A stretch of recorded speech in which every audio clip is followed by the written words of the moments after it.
So స్వామి గారు చెప్పండి, ముందుగా ఆయన వర్షన్ ఆయన వెల్లడించారు, దీనికి సమాధానం మీరు చెప్పండి. 2 నిమిషాలలో సమాధానం మొత్తం చెప్పేసి. ప్రతి ఒక్క అంశానికి కూడా మేము సమాధానం చెప్తా ఉన్నాం బ్రదర్. ఖచ్చితంగా నేను చెప్తా ఉన్నాను. 2,25,000 ఉద్యోగాలకు సంబంధించి మీరు క్లియర్ గా మేము అన్ని కూడా టీఎస్పీఎస్సీ పబ్లిక్ సర్వీస్ కమిషన్ ద్వారానే మేము నియామకాలకు సంబంధించి నోటిఫికేషన్లు ఇవ్వడం జరిగింది. ఎప్పుడు జరిగింది లీకేజీ అంశము అనేది మొన్న జరిగింది. అంతకుముందు ఏ నోటిఫికేషన్ సంబంధించి లీకేజ్ జరిగింది మీరు చెప్పాలా? ఏ నోటిఫికేషన్ ఇంతకుముందు లీకేజ్ అనేది జరగలేదు. లీకేజ్ అనేది ఈ మొన్న 3 నెలల వరకు జరుగుతున్నటువంటి మీరు నోటిఫికేషన్ వేసారు, ఎగ్జామ్ వేసారు, ఇంకా ఉద్యోగం ఎదురు చూసుకుంటా కళ్ళు కాయలు వచ్చేటట్టు ఎదురు చూస్తారు. ఎంతమందికి టీచర్లకు ఉద్యోగాలు ఇచ్చారు, ఎన్నో స్కూల్లో ఇచ్చారు,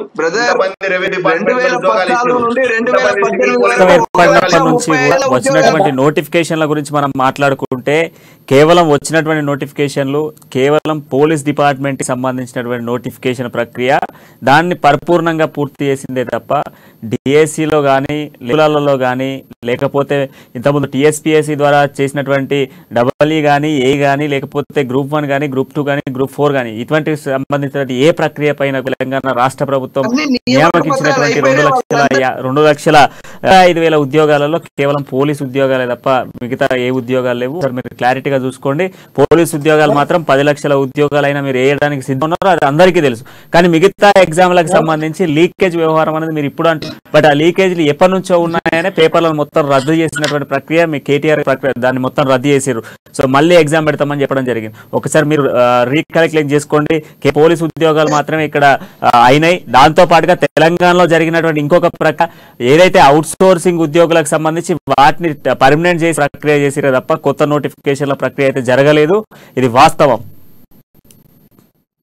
నోటిఫికేషన్ నెంబర్లతో సహా చెప్తా బ్రదర్. నేను ఏ ఎప్పుడు ఇచ్చారు, అసలు ఆ నోటిఫికేషన్ సీరియల్ నెంబర్ ఎంత, ఇయర్ నెంబర్ ఎంత, ఉద్యోగం ఇచ్చింది చెప్పు బ్రదర్. ఒక్కసారి ఉద్యోగం ఇచ్చింది చెప్పండి, నోటిఫికేషన్ వద్దు. అరే ఉద్యోగం ఇచ్చింది నియమపత్రాలు అయిపోయి వాళ్ళు జైలు అయిన వాళ్ళ సంగతే చెప్తా ఉన్నాను. నియామకాలు అంటున్నారు కదా, ఎంతమందిని భర్తీ చేశారు, మీరు ఇచ్చిన నోటిఫికేషన్లతో రాసినటువంటి అభ్యర్థులకు ఎంతమంది భర్తీ చేస్తారు, ఎంతమంది ఇప్పుడు ఉద్యోగాలలో ఉన్నారు? ఆల్రెడీ ఇప్పటికి 2 లక్షలకు పైచిలకు ఉద్యోగులను మేము నియామకాలు జరిపిన 2018 వరకే 1,35,000 మంది ఉద్యోగులు వాళ్ళకి సంబంధించినటువంటి మీకు ఆర్డర్ కాపీలతో సహా నేను పెడతా బ్రదర్ అని చెప్పి క్లియర్ గా చెప్తా ఉన్నాను. ఉద్యోగ మార్పులు ఎందుకు జరుగుతున్నాయి? ఉద్యోగం రోడ్ల మీదకి ఎందుకు వచ్చిండ్రు? జిల్లాలో లోపల ఈ రోజు ఉద్యోగాలు రోడ్ల మీదకి వచ్చిండ్రు. ఒక్క నిరుద్యోగం ఉండని అని అన్నాడు, ఒక్క టెంపరవరీ ఉద్యోగం అన్నాడు.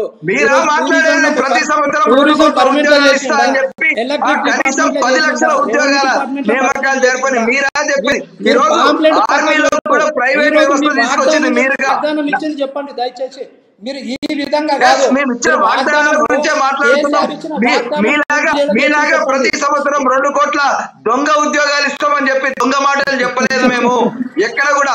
ఏది మీరు 10 సంవత్సరాల కాలంలో మీరు 20 కోట్ల ఉద్యోగాలు అంటే దొంగను ఒప్పుకుంటున్నారు. మీరు దొంగను ఒప్పుకుంటున్నారు. ఎందుకంటే మీరే చెప్తా ఉన్నారు కదా, మేము నియామకాలు జరిపినటువంటి 2 లక్షల ఉద్యోగాలకు సంబంధించి శ్వేతపత్రం రాయడానికి సిద్ధంగా ఉన్నాము. తలకాయ లేనోడు, తలకాయ ఉన్నోడు, మోకాలు చిప్పలు ఉన్నోడు ఆడు నీరు కేసీఆర్ మాట్లాడిన భాష మీరు అంటగొట్టుకున్నారు. చాలా ధన్యవాదాలు. ఈ విధంగానే మాట్లాడండి, రేపు ప్రజలు మీ విధంగానే బుద్ధి చెప్తారు. సిద్ధంగా ఉన్నారు.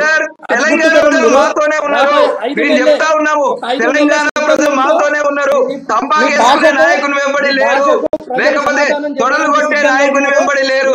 ఎవరైతే తెలంగాణ రాష్ట్రం కోసం ఆమరణ నిరాహార చేసి చావు అంచుల వరకు వెళ్లి తెలంగాణ రాష్ట్ర పునర్నిర్మాణం కోసం పనిచేస్తున్న వాళ్ళ వైపే ఉన్నారు. రేపు మా అధ్యక్షుడు కేసీఆర్ బండి సంజయ్ గారు సమాధానం ఏ విధంగా చెప్తాడో ప్రిపేర్ కమ్మను, రెడీ కమ్మని చెప్పు. చాలా అంశాలు ఉన్నాయి.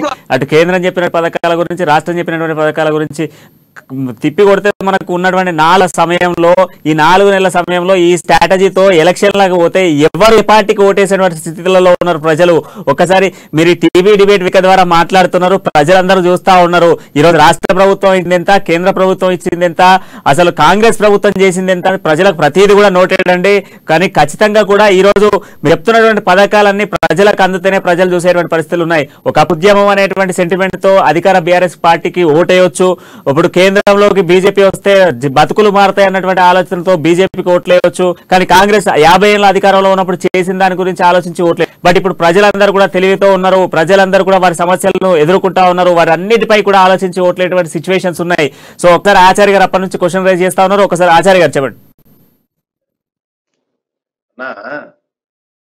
కేంద్రమైన రాష్ట్రమైన ఈ 10 ఏళ్ళు మీరే ఉన్నారు.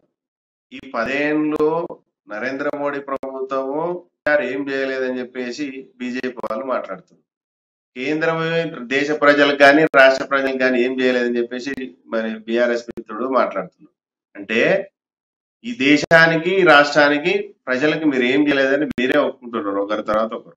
అంటే నిజంగా చేసి ఉంటే ప్రజలు మీకు పట్టం కడతారు, చేసి లేకుంటే అధికార పార్టీ నాయకులను ఏం చేయాలనేది ప్రజలకు తెలుసు, ప్రతిపక్షాలను ఏం చేయాలనేది ప్రజలకు తెలుసు. కాబట్టి ప్రజలకి చిరస్థాయిగా ఉండేటి పథకాలు కానీ వాళ్ళకు ఉపాధి కల్పన కానీ గతంలో ఏం చేస్తున్నాం, ఇప్పుడు ఏం చేస్తున్నాం, గతంలో యూరియా డిఏపి ఏం రేటు దొరుకుతున్న రైతులకు ఇవాళ ఏం రేటు అవుతుంది, గతంలో ఉద్యోగ కల్పన ఎట్లుండే ఇవాళ ఏం జరుగుతుంది, ప్రభుత్వం మనకి ఏ ఉద్దేశంతో మనం తెలంగాణ తెచ్చుకున్నాం, మన ఆ ఉద్దేశం నెరవేరిందా, విద్యార్థులు, ఉద్యోగస్తులు, సబ్బన్న వర్గాలు, ఉద్యమకారులు ఆలోచిస్తారు.